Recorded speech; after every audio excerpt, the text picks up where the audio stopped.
Aloha all.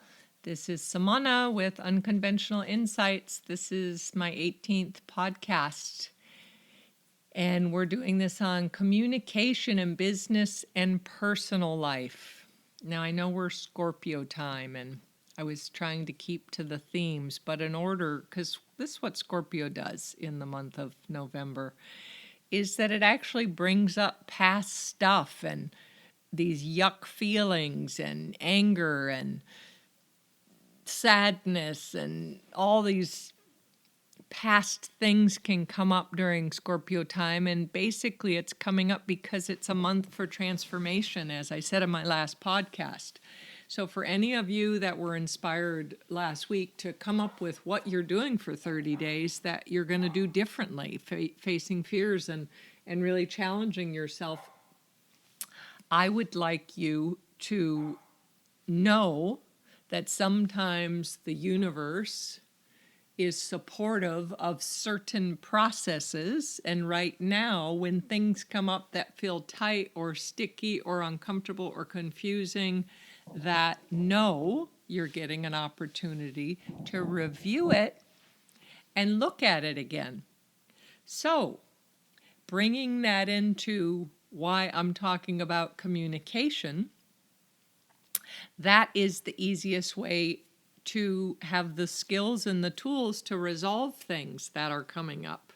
So first, feel the feelings. Notice it in the body, where it is, how the sensation feels, tracking it, various things. And then when you have an idea about what's going on, either journal it first, which is one of my favorite things to do because it's safer and it usually gets that first draft of a charge off. And then if it's a person that you can communicate with, then after you take the charge out and you communicate with them, then it will help that. So one of my specialties in my counseling and my life coaching and my workshops has always been conscious communication. So styles of communication, we ideally want to be direct and clear in our communication. We do not want to be passive and vague. I have said to some people that they speak sideways. I picture a little crab on the beach, how they walk sideways and they're never direct. Where instead of just like, this is what's happening. And I know that it's like cultivating a muscle, like when you first go to the gym or getting a skill in anything, communication, learning to speak your truth. People that get chronic sore throats and are constantly clearing their throat and there's blocks in there. These are people that have that chakra is blocked, so they have communication issues. So either they're not speaking up when they need to speak up in the moment, or they're not sharing their total truth, and it will show. The body doesn't lie. I will always say that.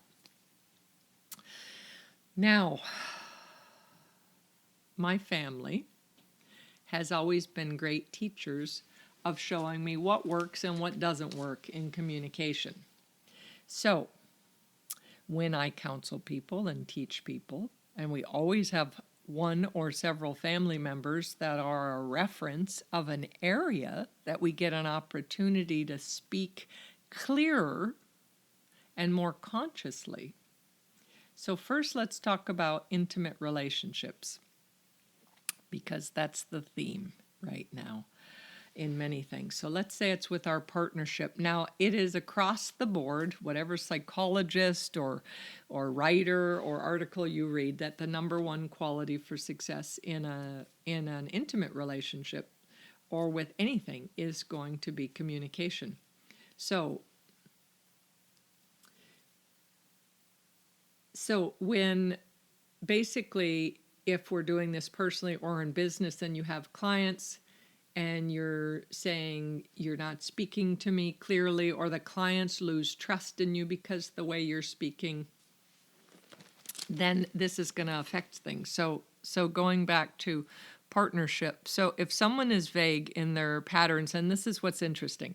So I'll have clients speak to me about something going on in their partnership that's causing them discontent. And they say it very concisely, whatever the issue is. And then I say, did you say that to your partner? And they'll always say, well, they should know that, or we've talked about this before, or something. But I guarantee you, the way they speak to me and the way they speak to their partner is two different ways. And we're not aware of this. This is an unconscious pattern. So to bring consciousness to it, this is what I tell people in making this easier. Think of an issue that is causing you discontent in your relationship and write it down as if you're writing it to a friend that you're about to read it to. Because when we speak, it's just like me as a writer. I have to keep cultivating my writing to be better and better.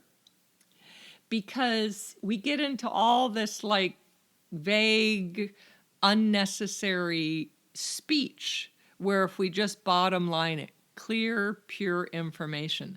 So write down the sentence as if you're writing it to your best friend or a friend, and then say that to your partner. So with clear communication, it has specific basic steps for success. The first is state your topic clearly in a short sentence, not emotional or drawn out. Again, the biggest complaint I've heard when working with partners is one or the other says they don't like getting into conversations because the person goes on and on and on and on. So if this is the case that one of you feels trapped or the other one feels like you could only handle so much before you snap, then you say, okay, if we're having a conversation, let's get the timer out, and you keep it to 3 to 5 minutes tops for each person to share. However you can do it, whatever your ability is. Don't do it past 10 because that would be like a long issue to work out. And so again, first you're going to state the topic clearly in short sentence, not emotional. Second, you're going to state the results of the issue, how it makes you feel, what specifically is happening. And then third, what you would ideally would like or what you're requesting. Because oftentimes people are coming up with issues and they don't have any resolution. They just want to complain. They just want it to be a distance, this cavern between you and your partner, because you just want discontent. And I know that's hard to hear, but some people, it's an unconscious habitual pattern that they just want discontent because in one sense, somewhere in their deep unconscious, they're saying, if I'm left alone, then I'm safe and no one's going to bother me. So they choose to communicate in a hostile and a passive aggressive and a sideways unclear way so that they are always resulting in being left alone. But that's such a sad life. Don't do it. When you're done with this way of communicating, after you ideally say what I would like or what I request, you always thank your partner for listening. And if you want to hug, hug. So these are a couple of things you never do in communication, business or personal. So this is more going to be personal because the first one is you never state the other person's behavior. So you don't say, I am sick of you yelling all the time. That's going to start a fight. And when you discuss the circumstances that you're perceiving this issue to be, perhaps you could preface it by saying, from my perspective or how this appears to me. Because the truth is, no two people see the same thing the same way. So we have to have a deeper understanding that this is true for me and it's how I see it, but I don't see all of the elements. And perhaps I need help with this. Perhaps whoever I'm communicating with could help fill those spots in for a full experience. Part of relationship, any relationship. So doing this allows space for non-judgment because I'm saying from my perspective or how I've seen it. And it also allows the other to clarify if needed. Because once you say from my perspective or how I see it, when it's their turn to talk, they may add in some information that they didn't before. So now when we talk about the term passive-aggressive communication, which is very common. And again, we're in a society that no one has taught us how to do conscious communication. In all the years that I had my schools in Maui, we had our little talking stick that we would pass around, and we'd have a thing called circle time, which we'd do once a week or every couple of weeks. And there were specific rules for this circle time, specific agreements. And with that, whoever held the stick spoke. It was their turn to spoke, and the others just listened. And again, when you speak, and this is something you may want to do with your family, is get a talking stick or a talking fuzzy animal, or, one of my instructors had this little pet stuffed rat. I mean, it wasn't a real rat, it was a stuffed animal. So people would pass the rat. I preferred the nobility of the American Indian talking stick, but do whatever it takes. But that's something you can incorporate in your partnership or in your family or in your classroom, or however you want to do that, where people learn empathic listening. And they also learn to speak. And oftentimes when my students would hold this stick, or even in couples counseling, it was a wonderful thing to do when people spoke over each other or didn't listen, or the other needed to feel heard and they weren't because the other one was always talking. The rules were I constantly had to say, you only speak if you're holding the stick. You only speak if you're holding the stick. So the one that was holding the stick, as soon as they would hold it, when it was their turn, sometimes they'd just start to cry. And they didn't even feel that before. And part of that reason is because if there is an honoring and an agreement that whoever holds the stick or the stuffed animal, that you're going to listen, the one person or the group is going to listen to you. So many of us have felt invisible in our life, or we don't feel people have time to listen to us. So then when there's really a space that someone cares and is listening, we start to cry because a deep need is being met, of being seen, of being heard, of knowing someone cares. Those are big core needs. So try that little exercise at home or in your work with your coworkers, however that is. It's a beautiful thing. So let's get back to passive-aggressive communication. So this is where someone has a charge, so they're upset about something, or they're just upset as a person in nature. They haven't learned to diffuse their emotional body, and they'll say a statement that isn't direct. They'll say it off to the side, like say it's in a work environment and everybody's in the break room and they're all, yeah, well, it's great to know that everybody only eats their own lunch. So something like that, where what they're feeling is, wait a minute, they bring yogurt in and someone always eats it even though they put their name on it. So instead of going to the person that they know that eats their yogurt every day, they do it in a passive-aggressive way. They just say it loud enough that the person could hear it, but never right to them, like, please don't eat my yogurt. That's something I look forward to. So passive-aggressive, again, sidestepping like a crab on the beach. So, and this will fuel a fight because someone will hear that and say, what did you say? Like, it's just human nature. It's basically you're saying, let's start a fight instead of communicating. So just learn to speak clearer or write it on a Post-it. If you're not comfortable speaking yet, then put it in writing, put it in a text, put it in an email, but with the same parameters of not talking about their behavior, talking about the topic, talking about how it makes you feel, and talking about ideally what you would love to happen from this. So now, this is a common thing that I have worked with. Anger is a big human emotion. It is one of the easiest emotions for us to express. Unfortunately, it's quite unconscious. I've always said that anger is an energy that we can harness. We could be conscious and we could fuel it. So it's like a laser, like it's direct. Like learn to harness anger like a bullet and put it in areas that need to be cleared through. But let's say we're dealing with angry, volatile people. So I'm going to do this on both sides of it.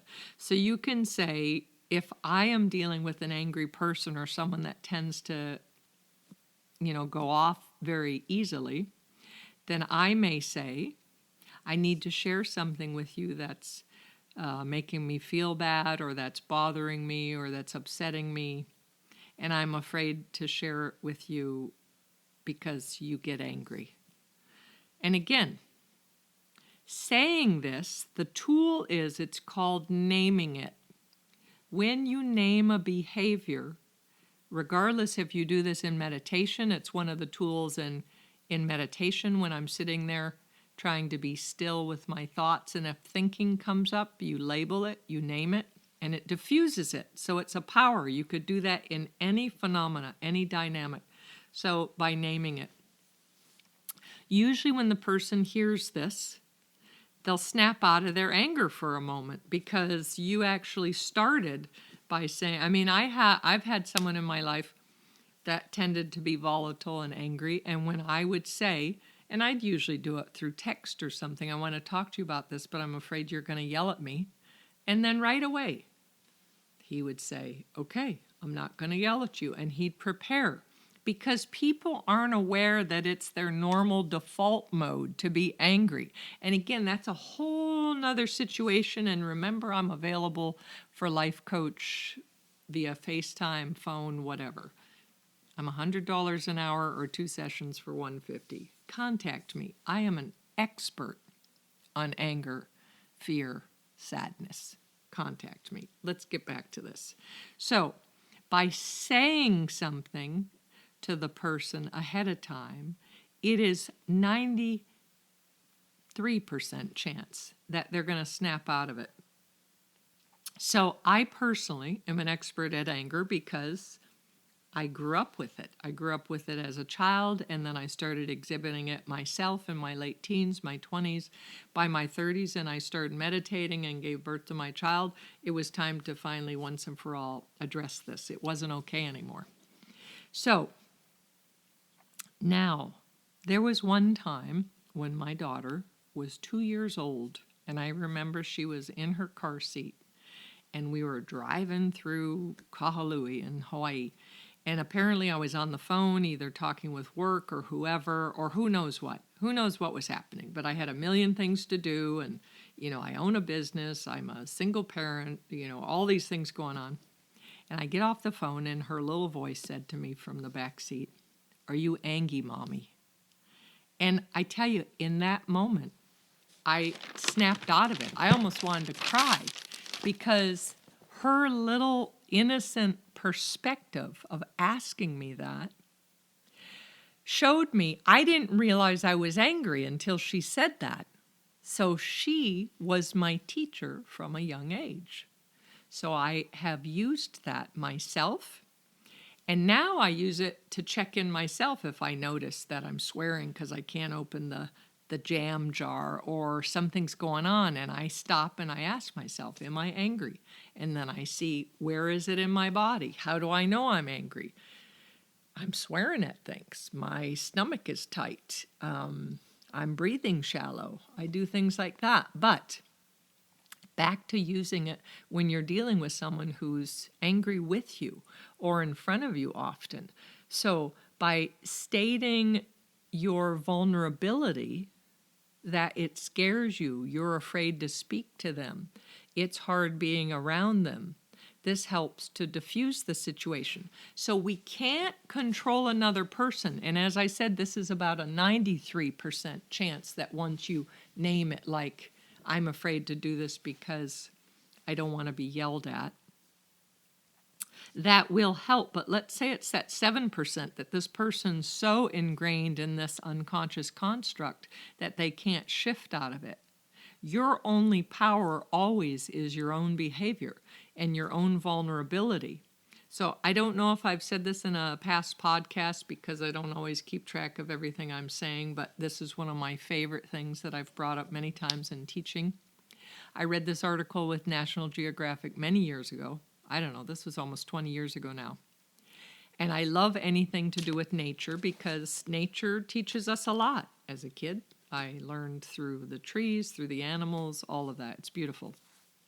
So this was a story about wolves in the wild.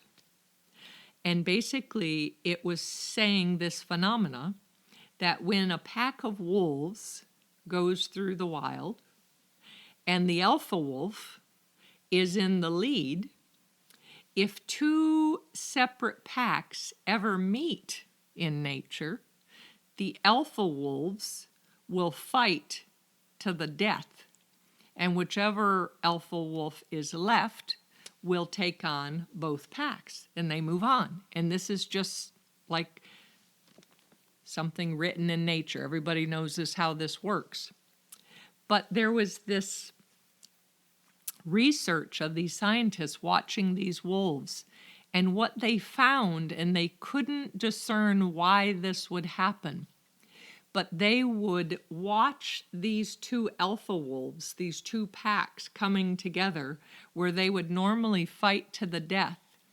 And sometimes, out of nowhere, one of the alpha wolves would bend down and place its neck, its jugular, right in front of the mouth of the other lead alpha wolf. And in that act of vulnerability, meaning all that wolf had to do was bite and it's instant death, but in that vulnerability from the one exposing its throat, the other aggressor just instantly backed off, and the whole pack just walked away in another direction. I tell you, the first time I read this, so this is never going to leave my storytelling, because when I read that, I cried, because at that point in my life, my anger and the anger that I was exposed to and saw in the world and everywhere, and I saw we would always wish that people in our life weren't angry, or wish that we weren't angry. But what is the remedy for this? The remedy is to be vulnerable, is to expose your throat, even when it's most scary, to say, this hurts my feelings. I am scared to talk to you. So, I've learned a lot about handling my energy to not provoke aggression. And when someone's constantly angry towards you, regardless if they're your parent, your partner, your child, your friend, your coworker, you have a right to say things like, that's hurtful, or I'm not your punching bag, or I'm too sensitive to be around your anger, and I'm needing to take a break until you are kinder to me. How about that for being very clear? There's nothing argumentative. There is no baiting there in that statement saying, I need to take a break till you're kinder to me. That is saying, I'm too sensitive. I'm owning my sensitivity to be around your anger. Try some of these tools. They're very empowering. And again, it's going to help you. And like I said, we would wish that the people around us, our family and friends, and even coworkers, that we would wish that they were always kind and clear and healthy, but they're not. So, what it gives us that opportunity is it gives us that opportunity for us to build our own sense of boundaries. So, maybe you're in relationships with friends or family or whatever, and maybe it feels like they're asking too much from you, or they're causing you too much strain on the relationship. Like maybe you feel it's one-sided, or that they're an opportunist, or something like that, and it just doesn't feel good to you every time you interact with this person. When you're done, or maybe not every time, maybe often, when you're done talking or done sharing time with them, you feel a little drained. And so again, the first thing to do is see that this is about you have the opportunity to change, and they are teaching you to develop a sense of boundaries. So for you, as soon as it feels uncomfortable, or the situation's misread, maybe someone puts something on you or projects something on you, and whatever, and you're in the middle of this, instead of getting as the victim or defensive, for you to say, I did this when I first started using my voice in my teens. I would be in the middle of a conversation. I would just say, something doesn't feel right. Just as they're going off, whatever's happening, as they're blaming me or projecting or whatever styles of communication they're using that are not healthy, I would just stop, and with my little voice, I'd say, something doesn't feel right. And I swear, so many times, people surprised me, and they would say, oh, okay, this is what I meant. Or somehow they'd cop to something and just say, okay, well, I understand. Or, and if they couldn't, if they just stayed the way they were, the point was is I created a boundary. I started speaking for myself. I started using my voice and learning to use the muscle of communication. So you could also say things like, I need to take a break and feel this out. Something feels off, and then come back and express a clear need or a boundary. So when a boundary is crossed, this is often a time that provokes anger from other people. So if you're feeling hurt or persecuted or violated or ignored or blamed or any of those things, check in to see what your need is. Find a way to either write it or speak it to the best of your ability by creating a boundary, and learn to use that muscle of communication. And it will help your life immensely. So now we're going to talk about communicating in business. So all the years, 30 years in the health and wellness industry, I had schools, I had spas, I had so many things. I was director, teacher, counselor, owner, therapist, all of that. So dealing with sales or with clients. This is a phenomena I learned about selling. So, never be afraid to initially explain what you are selling or the services, its benefits. So the first thing is, what are you selling or what are the services? What are their benefits? And specifically say what it will look like, the effects of it on them, or what they'll experience because of it. So make it personal, and perhaps bring up what they have spoken to you of their needs, and you are actually solving an answer by what you're offering, by what you're selling or the service you're giving. So you're explaining what it is, you're explaining the benefits and how it affects them personally by using their own words, their own needs, and then you're going to say the cost and the time commitment for this. If it's a service, it's a time commitment. If they're doing something like microneedling or a peel or something, okay, that's a 2-week downtime. That's a 2-day downtime. You'll leave here looking happening, and you could go right to lunch or your Tinder date or whatever you want. So, but if it's something like that, and people that I have been in sales for years, my whole life. My name, Benedetti, means two things. It means the blessed ones, which I'm very proud of that. And it also means well-spoken, which I learned at a family reunion. So any of the Benedettis, we could sell anything, but I have to believe in it. So knowing this, I started to learn that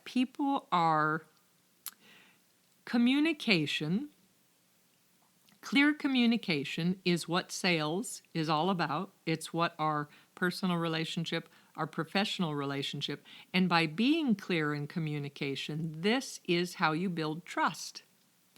So, when we're talking about selling something, a service or a product, I personally can't listen to people that pitch me, because there's so many people scamming you out there, and everybody feels hustled. So no matter who you are, just know that everyone is overstimulated and they all feel hustled. So what I learned a long time ago in my early 20s, because I sold so many things, that if I begin speaking the price first, like for instance, let's say I'm doing something like I'm doing my total client renovation certification for healthcare professionals, and that is $500. It's a 30-day program, and it goes up to $750 in January. And this is giving you a specific cleanse, a specific plan of lifestyle changes on every level from physical, mental, and emotional. And it will consist of virtual time of 1.5 hours to 2 hours once a week for 4 weeks. So notice how I instantly said the price. That was the first thing I said. I said what it was, the price, and then I started saying the benefits of this. And what this certification allows you is whatever level you're at, if you're an esthetician, if you're a personal trainer, a life coach already, if you're a massage therapist, if you're a nurse, if you're any of these things, you're going to get the certification that will round you out so you could help clients in a total renovation. And this allows them to be happier, fuller people. Now, the people that I've already done on this course, so they say, well, now when people are saying this is my issue, I'm not 100% certain how to help them. What I tell you as my students, my graduates, is to constantly review your notes. You could always check in with me and ask me clarifying questions. And I'm going to say that you always know more than the client that is coming to you. So giving one more step to someone, you don't have to know all the answers, but you need to know the next step of wherever their stuckness is. If it's physical exercise, if it's emotional confusion, if it's mental unclarity, if whatever it is, you know one step more. So this is, again, clear communication. Now, let's get back to this. So talking about when scheduling clients, so this is a skill that I used to teach my receptionists. So when a client calls and they want a service, I want a massage, I want a facial, I want microdermabrasion, whatever they're asking for. You don't just say when. You need to say what are your ideal days? What are your options? And do you prefer morning or afternoon? Those are very important leader directing, guaranteed to close questions, so that if a person is totally open, sometimes it's so overwhelming to have that broad of a choice that they don't make a decision.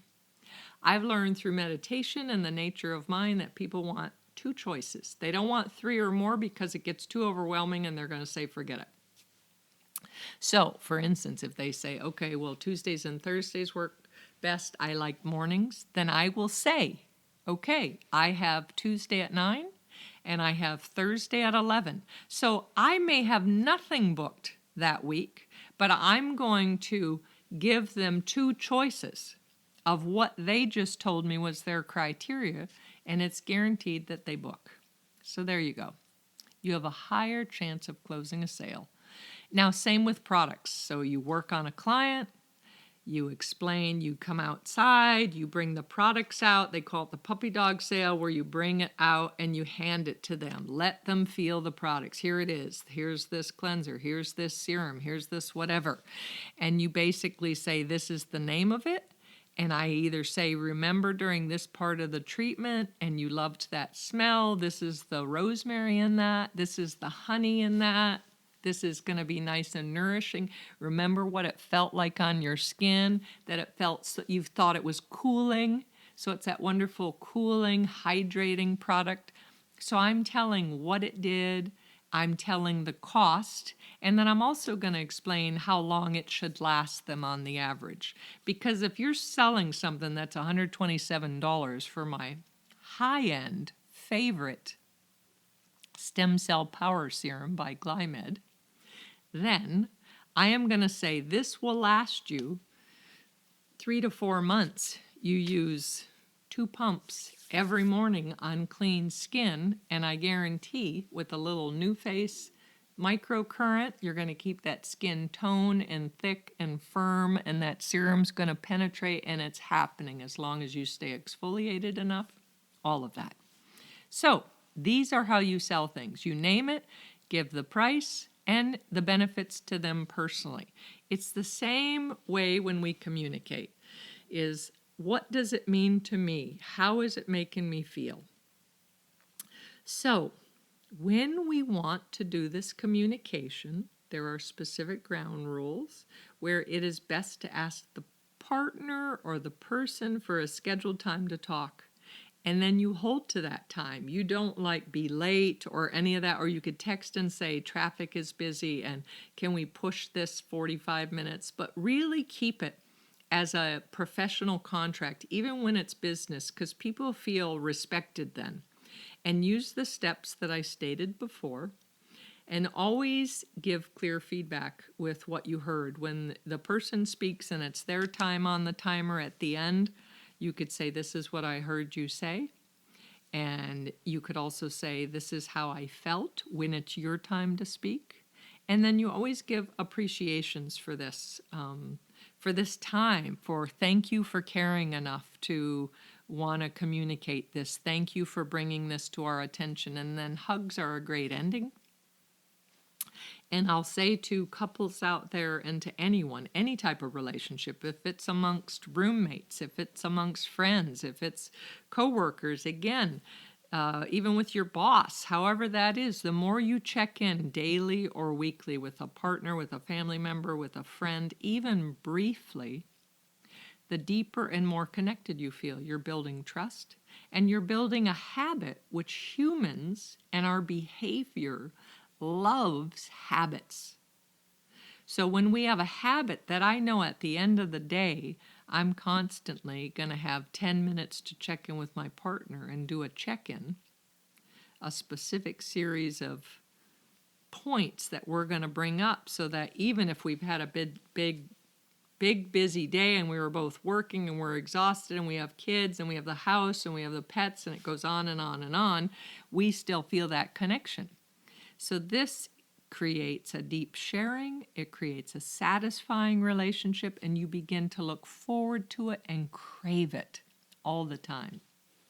So this is going to lead into our wonderful Be a Relationship Architect workshop that is coming up this month, November 16th and 17th, that Saturday and Sunday from 10 to 5. A healthy lunch is included, and I am a heck of a chef. You will love it if you've not had my food yet.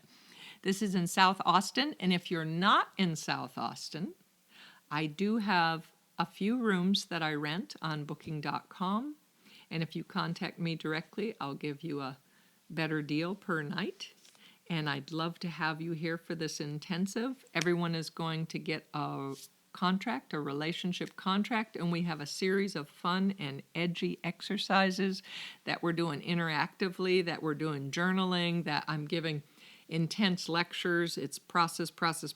You will have so much clarity that we guarantee. We're looking forward to already writing our future advanced workshop for when everyone is couples, either couples that have come to the workshop and they're happier and they're using these tools, or singles that have met their life partner and they want their partner to come and do this. But we're giving you so many communication exercises, so many intimacy exercises, so many self-reflection exercises, I guarantee. So we have an early bird special for $300 while there's still spots left. And we even have part of a scholarship fund if necessary, if you need that. We actually don't want money to be the big object. Like if you could offer something and our scholarship will add to it, or while there's still funds available in that, then contact me and we'd love to make this happen. And that's with David Garrison and myself. We're both life coaches with a variety of skills. So also, I have a meetup once a month I do in South Austin out of my home. And the next one is next Tuesday, November 5th from 7 to 9. And this topic is going to be healing past relationship issues to move on to create new and fulfilling ones. Now, I am limited for space in that one. As with our workshop, we don't take more than 12 people, so I already have some RSVPs, but please join through the Meetup app on Be a Relationship Architect and RSVP for that. That one is free. I do ask for donation of $5 to $10 just to help me pay for the monthly fees, and I look forward to meeting you there. And lastly, for my esthetician things, I have a lash extension certification on December 2nd, and that's from 10 to 3. That's $400. There are spots left, and you need to pay $200 kit deposit by November 15th.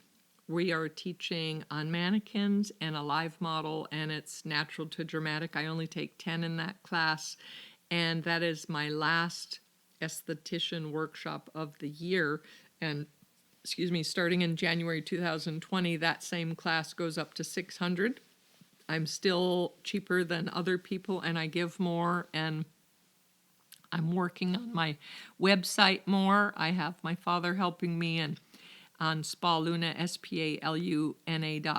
It's getting better and better. And those of you that have taken my workshops, please email me or text me your testimony so I could put it on my website, because I've taught for so many years. I've just never asked people for testimonies, and for people to get to know me in Texas and stuff, I could really use your help to have that written on there. And what else do we have? Okay, January 13th, my first workshop of 2020. Of course, it is in my hometown of Maui, Hawaii.